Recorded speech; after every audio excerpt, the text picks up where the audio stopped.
everybody, and welcome back. I just wanted to do something simple with you guys and show off some stuff and talk about what I'm planning for next month since it's right around the corner. Right now I just have my Erno Laszlo from New York exfoliate and detox pore cleansing clay mask on, and I have been spot treating because when it gets low I mainly use it for spot treating. When I have my facial masks I don't use it as much like for all the harder stuff. I do that in the beginning, but I'm gonna be getting a different mask next year. I'll be kind of close to next year anyway, so yeah, next month.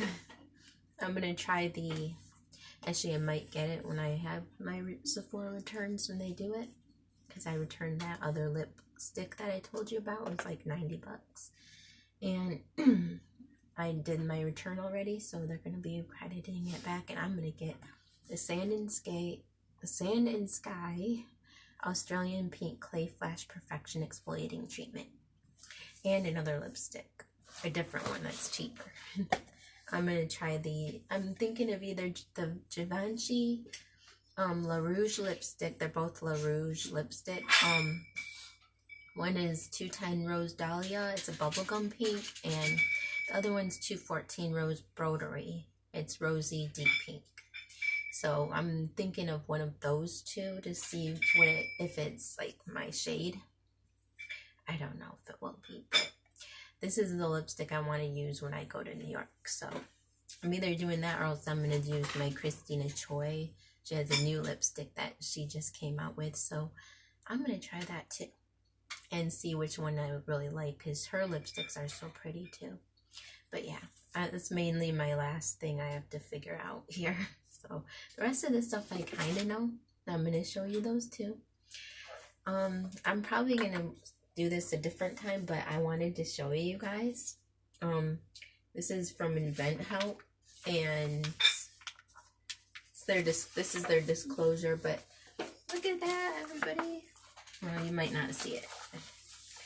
It says, Invent Help's work is based on the premise that the originators have predetermined that electronic bumper sticker will work, function as designed, serve the intended purpose, and accomplish those objectives desired. So it's talking about our invention, and we have like 2 of these books, and they basically outline what it was my idea when I was young, when I was like a lot younger, and I came up with that idea of having a bumper sticker that would like allow you to have communication between cars. I thought it was kind of cool, and we started getting it set, but you know, money, that's always what gets in our way. But anyways, yeah, because otherwise I had so many ideas, I would have like been a millionaire by now. Yeah. And I found some of my records, so I wanted to show them to you all. I thought it was kind of neat. This was my original birth certificate, and that's what they did right there. And that's just a copy, and then this is the actual thing. They are so old, I know. But this is when I was Mona Lisa. Mona Lisa, Mona Lisa, Mona Lisa. That was what my birth mom named me when I was born. And then this is my birth certificate from when I was adopted. Just so you all know, I don't want you all thinking I'm like always making things up like everybody likes to think I do. I really don't make nothing up. I don't have to. But you know what? I'm just going to validate for you that I was adopted and I was removed from my mother. This is my order of adoption. I don't know if you can even see that. See? Order of adoption. And it says, in the matter of Lisa Marie Port, because they changed my name, April 17, 1982, adoptee. A petition for an order of adoption was filed. All necessary orders terminating parental rights have been entered. The adoptee was made a ward of this court. The adoption of the adoptee by petitioners is desirable and in the best interest for the adoptee. It is ordered that from and after this date, the parents of the adoptee is and are Larry Jean Port, and Cynthia Ann Flora Port. The name of the adoptee is Lisa Marie Port, April 17, 1982, in Grand Rapids, Michigan. The adoptee, if a ward of this court is discharged. On October 27, 1988, Randall J. Heckman officially allowed me to be adopted. And this was the probate. They make one too. Yeah, it's kind of tattered, but it still has the symbol. This is the order of adoption from the Kent County area. And in the matter of Mona Lisa and Johnny Everett Reed, children alleged to come within the provisions of Act 288 of the Public Acts of 1939 as amended. And it just talks about that my mom's rights were terminated. It's ordered that we were presented an attorney. Appointment of Ann Nowak, attorney appointed to represent said children, is hereby terminated. Okay, because we no longer needed all of this. I guess they give you attorneys and all that stuff. Yeah, I didn't really know much about what was going on, so you know what? None of that really did anything for me. I was like a little, and I was like 4 or 5. I didn't know nothing. It was in 87. Yeah, I was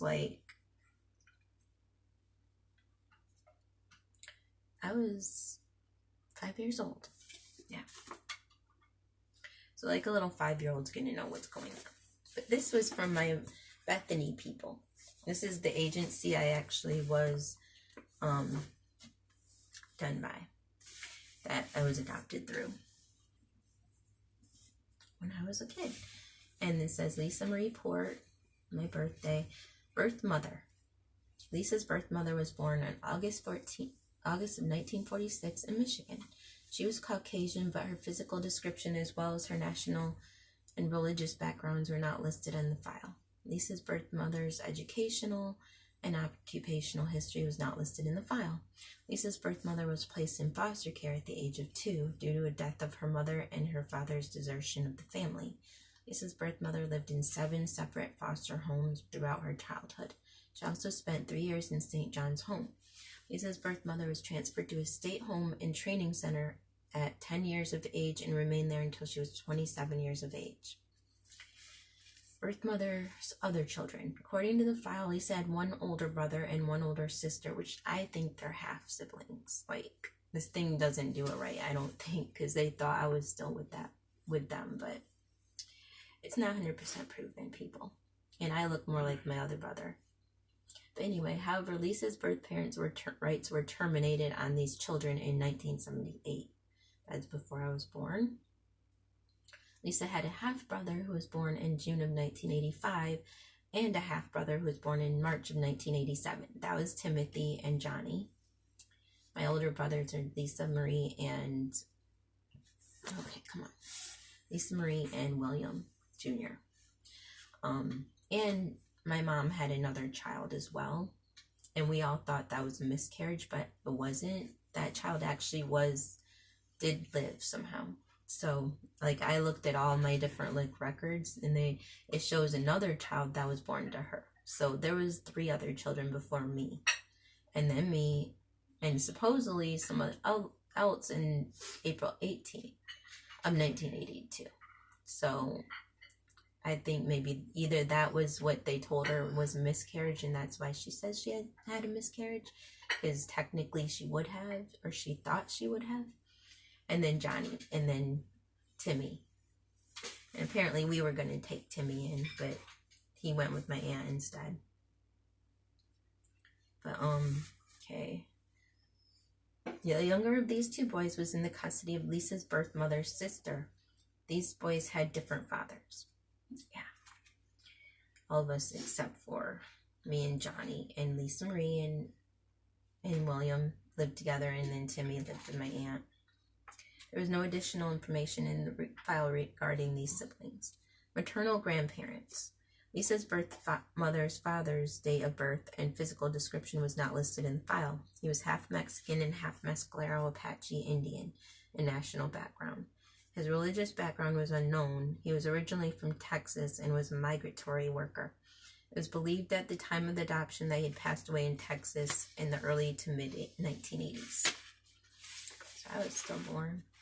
Lisa's birth mother passed away when Lisa's birth mother was 2 years of age. No further information is noted in the file regarding Lisa's birth mother's mother. Maternal siblings. Lisa's birth mother had one sister. According to the file, this sister had custody of Lisa's birth mother's youngest son. There's no additional information in the file regarding this sibling. And other maternal relatives, there's no information in the file regarding the existence of other maternal relatives. And then we got the birth father. Paternal. This is what they think is my birth father, but it's not really. I don't think it is. I think Johnny's dad, which is named Sonny, possibly is, but we don't know his last name either. So this is all just their way of trying to get me some kind of information. Lisa's birth father was born in Arkansas in December of 1933. His physical description was not listed in the file. He was African American in background, but his religious background was unknown. He was raised in Michigan, where he attended school until the 11th grade. At that time, he dropped out of school in order to join the Army. After leaving the Army, Lisa's birth father worked at several different construction and factory jobs. Prior to his marriage to Lisa's birth mother, Lisa's birth father had been married on 3 previous occasions. While in the service, he married his first wife, and they had 1 child together. When he left the service, he returned home, he found that his wife had 2 more children with other men. He divorced his first wife in 1953. In 1956, Lisa's birth father was in a common law relationship with a woman who he reported drank and ran around with other men. Following an argument, he shot her once in the back and once in the side. He was charged with felonious assault with the intent to do great bodily harm, less than murder, and was sentenced to serve 3 to 10 years for this crime. He spent 22 months in Michigan prison and was paroled in 1959. 1 year after his release from prison, Lisa's birth father married for the second time. His second wife had 9 children, and Lisa's birth father and his wife had 1 child together. They divorced in 1962, and Lisa's birth father was in and out of jail because of alimony problems. Following his second divorce, Lisa's birth father married a 3rd time. She was reportedly an obese woman and died while having plastic surgery. Lisa's birth mother and birth father were married in December of 1974. When Lisa's birth mother was 2 months pregnant with Lisa, Lisa's birth father passed away due to pneumonia and complications from alcoholism. So that's why they think it was mine. But one thing I do know also is that he was in the hospital, for a while before he died. So unless they had conjugal visits, there was literally no way he could have been my dad. Plus the amount of time that from the time that she would have conceived till I was born was too far from that timing. But I don't know how these people get that in their records, but I looked in their medical records, unless St. Mary's lied to me in the medical department. But I actually saw with my own 2 eyes, so that's why I don't really think he's my dad. And my mom never put him on my birth certificate. It says unknown.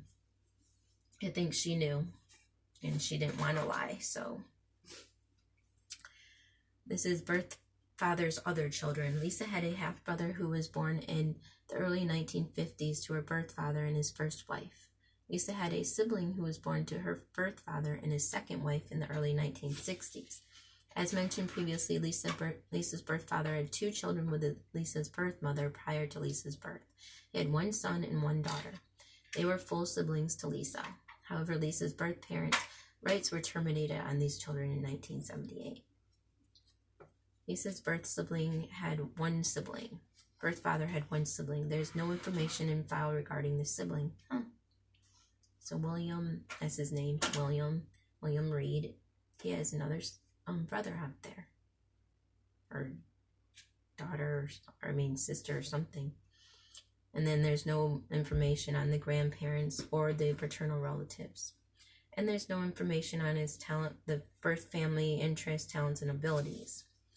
For medical history, Lisa's birth mother reportedly had suffered a severe leg injury while in the state home and received surgery.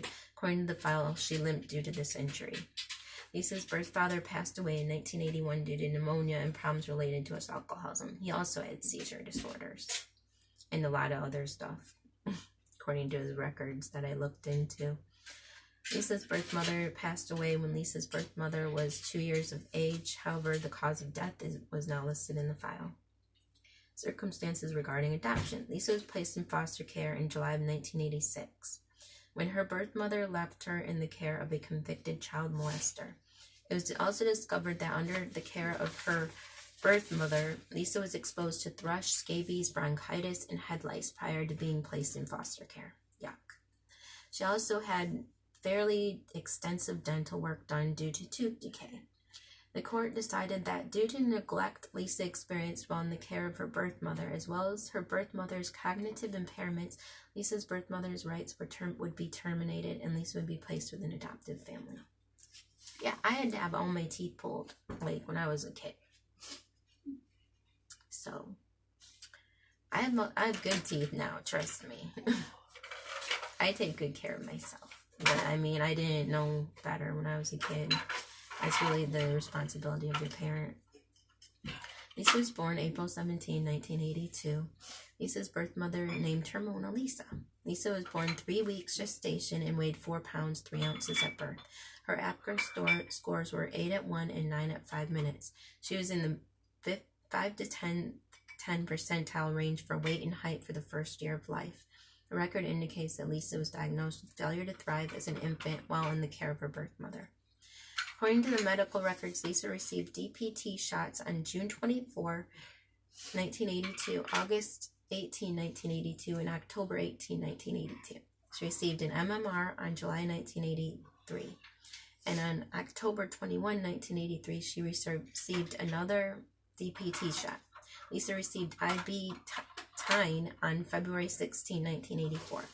Lisa was seen at Ken O'Shea Preschool in 1985 and was diagnosed with a speech delay. Ken O'Shea School now I love to talk, so speech delay my ass. I'm good at writing, y'all.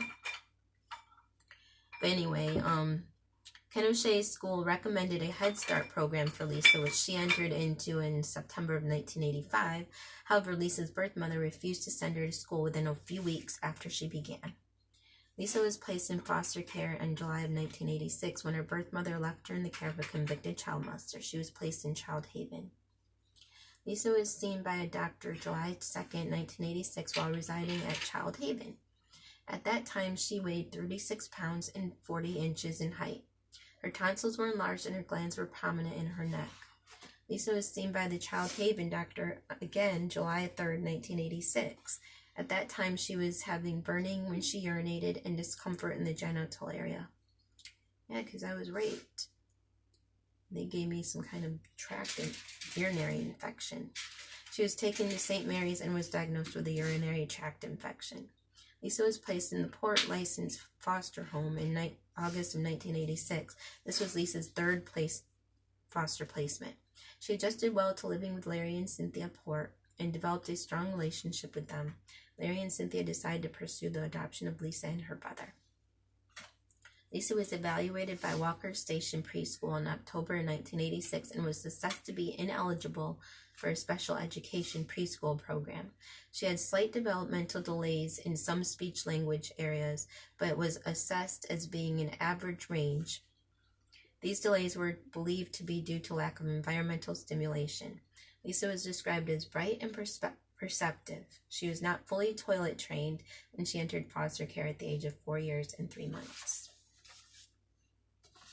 Lisa had a dental exam on October 19, 1986. Lisa was seen by a doctor on November 12, 1986. At that time, she weighed 34.5 pounds and was 39 inches in height. She had a systolic murmur at the base of her heart, which sounded very typical of an innocent murmur. No studies or treatments were deemed necessary at the time. Lisa began attending Northern Baptist Preschool in January of 1987. She enjoyed school very much and was doing well. Lisa was set to begin kindergarten in September of 1987. Lisa was seen by a cardiologist on June 30, 1987. At that time, she was 40.5 inches in height and weighed 37.5 pounds. She was reported as alert and healthy appearing. The cardiologist reported that Lisa had aortic stenosis, but this was not seen as a problem. Cardiologist asked to see her again in 2 years. On October 6, 1987, Lisa was seen by an agency pediatrician. That time she weighed 40 pounds and was 43 inches in height. Her eyes were checked and her doctor reported she had 20/20 vision. Yeah, y'all. I was good. The doctor also reported that she had no particular problems and appeared to be healthy and well-nourished with no abnormalities. Lisa received another DPT immunization on November 6, 1987, and had an eye exam on November 7, 1987. According to the file, Michigan Indian Child Welfare Act was contacted regarding Lisa possibly being 1/8 Native American. According to MICWA, neither Lisa nor her birth families were registered with any tribe. They were wanting to take me and my brother, too. So we had them, and I believe we had some people from the black ones, too. There's like African Americans wanted us, and then the Native Americans wanted us, and my mom wanted us, and apparently there was some other person that we knew back then. They were called They were Casey's, and they had their own restaurant downtown, and we always were around them. They apparently were wanting to take us, but my mom wouldn't let them because she didn't really like them. She didn't want them to have her kids if she couldn't. So I guess she wanted just some strangers to have her kid. I don't know. But they let her like make some of the small like decisions. So we got taken by a white family because she said that it would be best for they were white family. It's not a small decision, Lisa. That's a pretty big thing. But well, on their part for that, when I was given to foster families that were black, I was like freaked. Sadly, because I was really badly beaten and strangled by the black man that did that with belts to me. And so apparently every time that the dad came home, I would run behind a couch and start screaming. And I even did that when I was adopted, or when I was in the foster care of my adoptive family. I would do that, and they said it took them a year to get me not to run behind the couch and scream whenever someone came to the door. That's how traumatized I had been. So I don't think it really was just because it was a black man, but I think it had to do with somebody being there possibly to take me away too. It scared me. But yeah, I got better eventually. But I still am not 100% better. I'm still not that. I still have a lot of emotional issues from this, y'all. A lot. This is the legal release of the child. Lisa was made a permanent ward of the court in April of 1987, around my birthday. This thus terminating the parental rights of Lisa's birth mother. This was due to Lisa's birth mother's neglect and refusal to provide proper support, medical, and other care necessary for overall health and emotional well-being. And in October of 1987, the court ruled that Lisa be placed up for adoption. Lisa Marie Port's adoption by Larry and Cynthia Port was made final on October 27, 1988 by the Honorable Judge Randall J. Heckman and signed the report was dated December 5th, 2007. That's when I guess I got it. But from Bethany Services. And that's my whole record that they knew about me. So that's what they gave me once I opened my files and all that process started. That's what happened, y'all. That was me. So yeah. I want to show you some of my things I'm going to be doing on my trip. This is what I'm thinking of using for my makeup. This is my little brushes. I just got some basic brushes in here. And I'm going to be getting a nicer, newer, cleaner brush cleaner thing and cleaning them all before I go. I'll be using this because it's kind of a cute little bag, I think. So is this one from Skin Medica. Oh, I can take that off. Yeah, this is really cute. It's kind of handy for stuff like this. And this is just little stuff I have in here I wanted to share. I have other things I'm going to be getting to. But this is my, this is that makeup the foundation. It's very light and natural looking.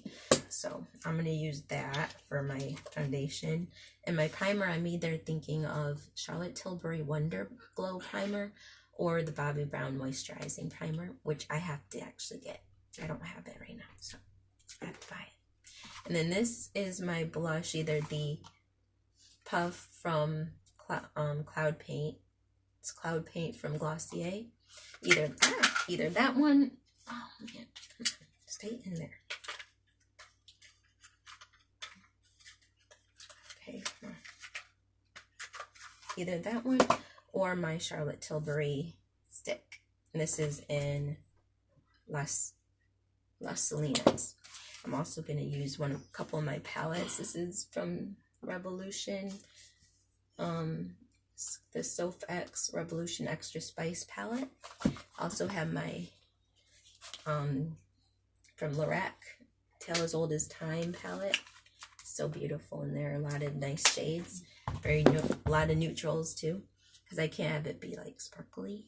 And this is from I don't know what they're called. Oh, 3CE. It's the Overtake palette. I really like that one. For my my under eyes, I'm gonna get a little kit on Charlotte Tilbury that has the Wonder Glow primer. This is if I get that one. Wonder Glow primer and the under eyes one that she has. But I also have my Maybelline anti-dark circles and the Trish McBoy #1 for correcting even under eye dark circles too. And then I have for my eyebrows, I got my Legendary Brows from Charlotte Tilbury. And I also have the Rimmel Born Brow This Way, which I haven't tried this, so I'm interested to try it and see if it's decent. For my priming my eyes, my Kogan Dough Makeup Base, I always like this because it gives a little color, but it's still like smooth, and it helps you to keep your eyeshadow on pretty well. For my mascara, I really like the Too Faced Better Than Sex. No, Too Faced Damn Girl mascara. It really helps your eyelashes, and this is good for the bottom part. I don't even remember what it's called. Sorry, but I don't. It's like too small to see, but it really helps. Like, this is what it looks like. It's so teeny tiny. And it just helps the bottom parts of your lashes, so it makes it pretty. And then of course my MAC Fix Plus in Pink Light. Right now that's what I have that I actually have on me. And then for my lips, that was when I was gonna use either the Christina Choi one or one of the two Givenchy ones. I don't know if that's how you say it, but yeah. And I think that was it. I'm thinking that's all I was gonna have done. I'm of course getting better skincare and stuff like that, but is that everything for my face? Yeah, because I'm wanting it to be pretty natural, and I probably use my Charlotte Tilbury Lip Cheat Lip Liner, one of them, either the Pink Venus or the Pillow Top.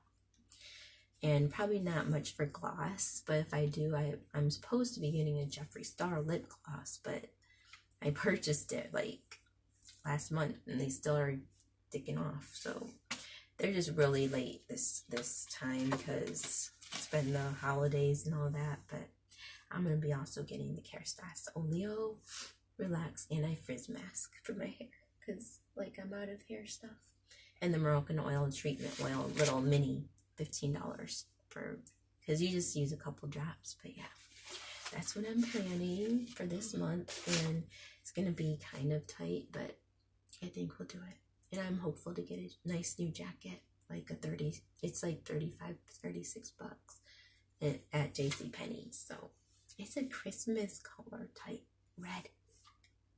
But yeah, I hope that you all are having a great day. Oh, for my dissociative things, this I wanted to share with you all because it's a good book. It was recommended to me at one point. It's called The Sum of My Parts, and it's a survivor story of dissociative identity disorder. And also this other person just today recommended me a book, which I will link below because I'm really thinking of getting that one as well, because I really been trying to understand it better, but I've been feeling somewhat spacey lately, so I don't know. I'm like in this odd like daze, and sometimes I feel this like not even there. It's weird, but yeah. Oh, I wanted to also sing something that I had written. I don't know if I'll do good or not, but this is one that I wrote when I was still in high school. It's called Secrets of the Soul, and hopefully I can get through it. But after this, I'll say bye. There's an angel inside of us, many just don't see. It lives inside of us, begging to be let free. There's an angel inside my soul, many just don't know. Our heart wants to listen to the screaming within our soul, this chiding within our soul, this aching within our soul, this hurting within our soul, this praying within our soul, yes, the crying within our soul, within our soul. Well, bye, my dear souls.